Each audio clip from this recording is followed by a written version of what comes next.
There is so much BS surrounding the story of the fight between Bruce Lee and Wong Jackman, whose real name was actually Wong Jackman. Most, if not all, of these stories are nonsense. There's a huge untouchable legend of Bruce Lee having perfect fighting skills, and you can't touch a legend. Yet this myth isn't true. How do I know? Because I was in the middle of this reality. Before we go into the fight, there is so much mystery about Lee's death, but consider it quite possible that Bruce Lee died of what in the old days might have been called a delayed death touch. During their now famous fight, Wong hit Bruce multiple times in the head, likely causing aneurysms in his brain. I heard that just after his death, during the autopsy, they discovered 11 aneurysms in Bruce's brain. That suggests he was hit many times, hard. It is highly possible that one of these burst years later, causing cerebral edema, killing Bruce. I have personally seen at least one person, a student of mine, develop a brain aneurysm from blows to his head. Fortunately, he had surgery to remove it and didn't die from it. This is a real thing, not just more made-up hoopla. But because there is so much BS and stories surrounding Lee, it is hard to know what is real and what is not. People just make stuff up. I can only offer grounded first-hand accounts and personal experience in this area. It is your choice whether to believe it or not. First of all, I wasn't in the room for this fight, but then again, neither was Linda Lee, and all of the misleading stories come from her. I personally know what Wong could do and what Lee could do at that time, and certainly I think Wong would have beaten Lee. But as in almost all fights, much of the action would be a confusing mess to onlookers. I've been in thousands of fights and matches, and although the outcome was always a win for me, there were often times it didn't go as planned, nor was it as neat and clean as I had wanted. That's the way these things go. You probably know Lee from his films, but all these were made long after this fight. Consider at the time of this fight between Bruce and Wong, Bruce only did Wing Chun, and Wing Chun might have some spiffy fist play, but their kicking is very poor. If you look at Wing Chun, you will see they have very meager kicking skills, and it is all low kicks. You will see how much personal experience I have with this as the story unfolds. Yet, it is clear that Lee adopted Wong's kicking in the years following that fight. He actually became famous for his kicking in his movies. Yet where did this kicking come from? It certainly wasn't there in his early days. In the movie Enter the Dragon, for example, Lee does a series of jumping kicks in his room. This kicking routine comes straight from Wong's school. I myself do them, and I think a bit better than Bruce. Do you see the transformation in Lee from Wing Chun to something much different? I was Wong's top student around that time, revealing the claim that the motivation for the fight was that Wong wouldn't teach non-Chinese and didn't want Bruce to, was false, since, as you can see, I'm white. This is just one of the many indications that much, if not most, of the stories told about that time are false. For fun, if you take a look at this fast-punching clip, if you listen carefully, and I'll stop talking so you can listen, the first 3 punches, you can only hear 2 sounds. And then I will slow it down a lot so you can hear there are actually 3 punches.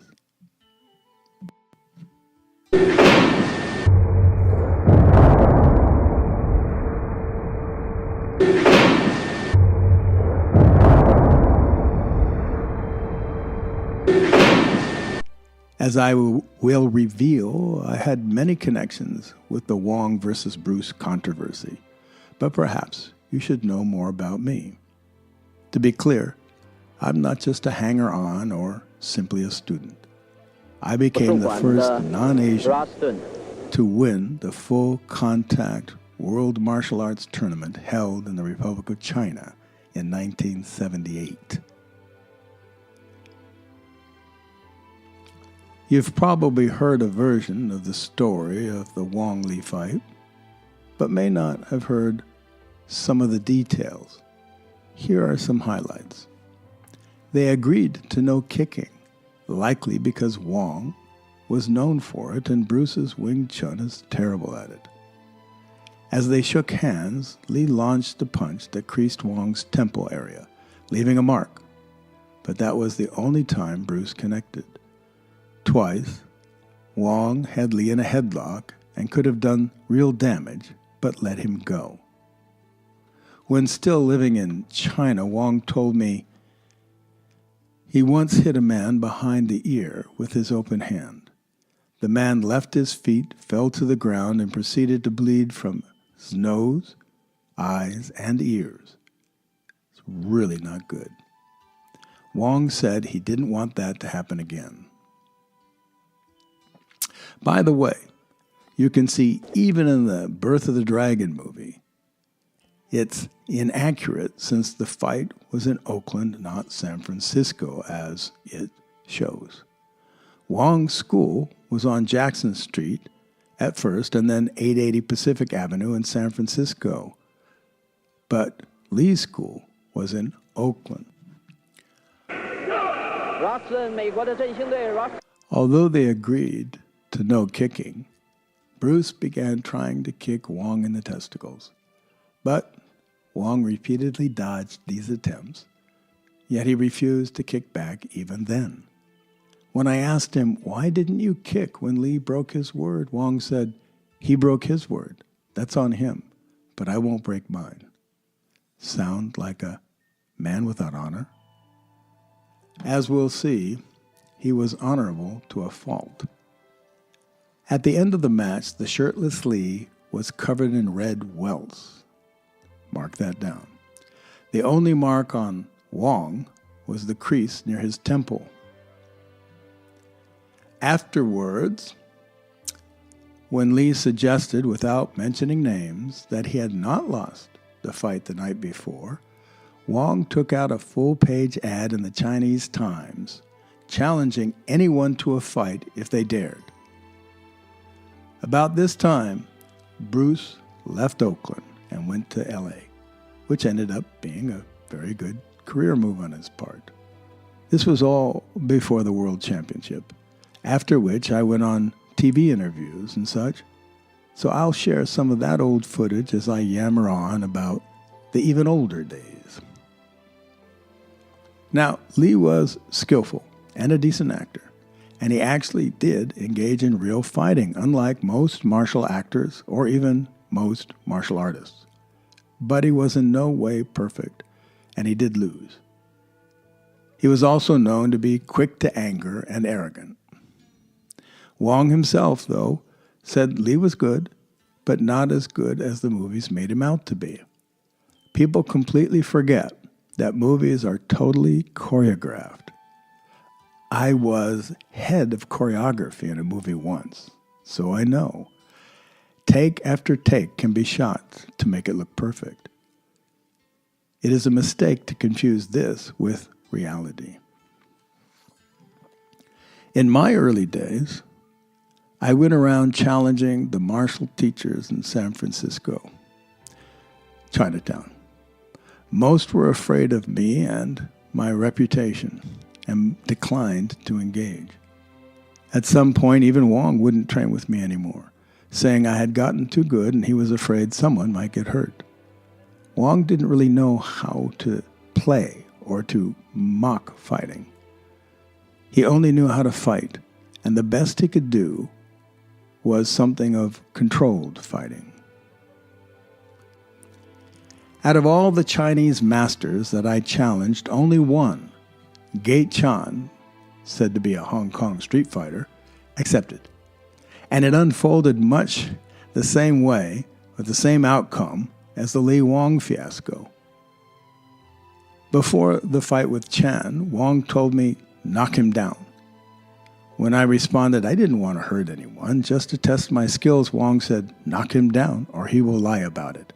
And by golly, Wong was right.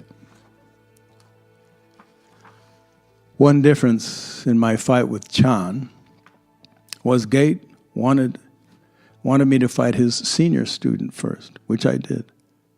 Since kicking was a specialty of Wong's, I used my hands as well as my feet. At one point, I kicked the senior student in the head, causing him to bleed from the mouth. So, when that was done, Gate, having watched the whole thing very cleverly, said he didn't want to use kicks so no one got hurt, exactly as Bruce had done. But Gate, like Bruce at the time, only did Wing Chun, which is terrible at kicking and only manages short, low kicks at that. But I took the bait and said I wouldn't kick either. We fought with thin, fingerless gloves. I had no problem with Chun, and it went on for a while. I never intended or tried to do any real damage. My purpose was to simply test my skills in relation to others and to improve because of it. When the fight was over, the shirtless Chun had clear red welts all over his body. Sound familiar? I had none. Do you see the many parallels here to Wong's fight with Lee? Although I disregarded Wong's advice to do real damage, I'd accomplished what I'd set out to accomplish, and I left that night feeling quite satisfied. Later, the lying began. Like with Lee, never an outright statement of win or loss were made, but Gate tossed out implications suggesting a different outcome than what had happened. I even heard that the senior student had piled on, trying to mock me. So when one of Gate's students, who also studied with Wong, came by and told me the rumors, I became angry and yelled at him that what had really happened. He implored me not to take it out on the messenger, which, of course, I didn't. But apparently, this all stirred up a hornet's nest in the Tong, or Chinese gang, community, who were strong-arming merchants at the time. They were collecting money, fighting each other, and machine-gunning restaurant owners who didn't pay up. The Hua Qing Tong, for example, was connected to the Grand Master of Hungar, who had a school not far, just right around the corner from Wong's. One day, walking to Wong's school, I saw his dead body on the sidewalk about 100 yards from my school. Apparently, the Hua Qing made this Grand Master treasure of their money. But when asking for it back, he refused to give it to him. I heard they sent a 13-year-old boy with a gun to shoot him. And after being shot, the Grand Master chased the boy out into the street before collapsing on the sidewalk. Another of the three Tongs at that time was the Zhou Fong Tong, or the Zhou Fong gang. And they trained at Wong's school. I usually paid them no mind and went on about my own training. Yet after the incident with Chan one night, Frankie, their leader, who always trained in a shiny red dress shirt for some reason, approached me and was very angry. He told me I was making trouble, stirring up problems in the Chinese community with what I was doing. I told him I didn't care. It wasn't my problem, it was theirs. Wong's school was in a basement in Chinatown that used to be a nightclub. There was a long wooden bar to one side that we all used to use for stretching out our legs. Frankie and I were next to this bar arguing, and it seemed we were about to come to blows because it was becoming more and more heated. When Bobby, a tall Chinese guy who was not associated with the Tong, came over and stuck his body and the two training swords he had been practicing with at the time between us, suggesting that we calm down. This created some space, so I left. Debbie, my girlfriend at the time, who also studied there, asked me if I would go back the next night. I thought about it and considered that I didn't go there to be popular or to pretend at fighting, but to learn. So I said yes. When I went back the next night, all the Tong were gone. I asked one of the Nongtan students, who was there after I had left, what had happened. He said, after I left, Frankie and the Tong were talking about what to do with this Ralston character. And Wong, who often sat behind the bar in a kitchen area reading his paper, which he was doing that night, lowered his paper and said to them, Peter could play with you like children. And that was it. They lost so much faith they left and never came back. So that is how I single-handedly defeated the Tong. I tell you these things so that you can grasp I was in the thick of it and had personal first-hand experience of Wong and such bouts. But back to the Bruce Lee story, which is what everyone is interested in. Let's look at a few facts that are overlooked or not known. While alive, Bruce never spoke of Wong or the fight. It only became a thing when Linda Lee lied about it in her book and said Bruce won. But she was in the back room of the school and never saw what happened, and she didn't speak Chinese, and everything was in Chinese. So her accounts are based on hearsay at best, and more than likely fabrications on her part to sell a legend and a book. When her book came out, Wong was livid. He asked me and Debbie, who was the best lawyer in San Francisco? At the time, that was Melvin Belli, who also played a small role in Star Trek, by the way. Clearly, he was expensive, but Wong wanted the best. He met with Belli and went to court over the course of some weeks, and Belli said that proving libel in a book of hearsay is pretty much impossible, telling us we would lose. But Wong insisted, saying she lied and she must say she lied. We told him that that isn't going to happen in a court of law. The best we can hope for is a settlement, which we got. Linda offered $25,000, and that's about $150,000 in today's money, to settle out of court. We told Wong to take it, that it was the best proof of guilt we could get, but he refused, saying she had to tell the truth, not just for him, but for me and his students. So he refused the offer, and of course, we lost in court because defamation is almost impossible to prove. As usual, Wong maintained his honor, but unfortunately, he lost so much more. Because after that ruling, the floodgates were opened to make up any story or lie they pleased, and many did, some making out Wong to be an evil character. I doubt Bruce would have wanted that. None of this should take away from Bruce, however. He was a talented and a good fighter. He is also not the one who started all this hoopla. I was looking forward to seeing what he grew into as he matured and got older. After all, he died very young. Too bad we didn't get to see where his life would have led him. It isn't usually the wins from which you learn and improve, it is from the losses. Although, as an adult, I never lost a fight, there were often challenges within the fight from which I was moved to study and learn. That's normal, and any person trying to master something or even improve must learn from their mistakes and failings. Bruce could do nothing else. Clearly, his loss changed his life and his learning.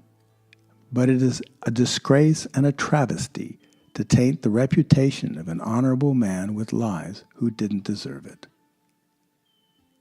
I hope you enjoyed and learned something from this clip. This has been Peter Ralston.